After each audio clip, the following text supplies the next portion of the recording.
Salve pessoal, Rodrigo Casarim por aqui, passando hoje para festejar com vocês os 2 anos do lançamento de A Biblioteca no Fim do Túnel, Um Leitor em Seu Tempo, livro que lancei aqui pela Arquipélago. E tive a ideia de compartilhar com vocês alguns autores que foram fundamentais para que eu escrevesse A Biblioteca no Fim do Túnel, para que eu transformasse muito dos textos que eu escrevi ao longo de mais de 10 anos de jornalista que escreve sobre livros, num livro sobre livro. E eu acho que assim, o primeiro livro fundamental para mim é o Infinito em um Junco, da espanhola Irene Vallejo, e que é um livro fabuloso sobre a história do objeto livro, como que essa preciosidade nos acompanha há alguns milênios e é um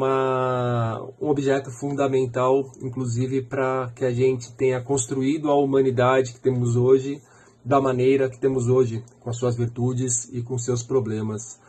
Outro autor crucial, assim, para eu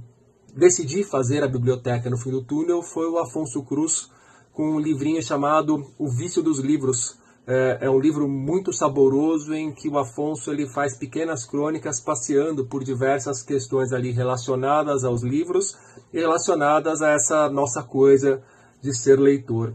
Também nesse caminho, um livro que eu gosto muito é um do Miguel Sanches Neto, brasileiro, chamado Herdando uma Biblioteca, que também me ajudou ali a formatar mais ou menos qual caminho eu poderia seguir com o meu A Biblioteca no Fim do Túnel.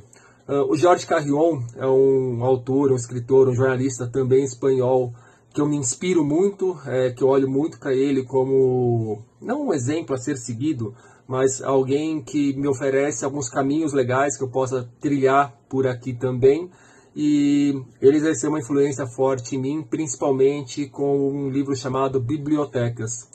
E por fim, o Alberto Mangel, que talvez seja o grande nome de um autor que escreve livros sobre livros. Eu poderia dizer que o Mangel me inspira pela obra completa do Mangel, mas para não ser uma coisa tão aleatória assim, tão aberta assim, eu vou escolher o Notas para uma Definição do Leitor Ideal, que também é um livro que reúne diversos pensamentos do Mangel relacionados aos livros e relacionados a essa coisa apaixonante que é ser leitor e que é viver metido no meio dos livros. Então é isso, e leia a Biblioteca no Fim do Túnel. Valeu, um abraço!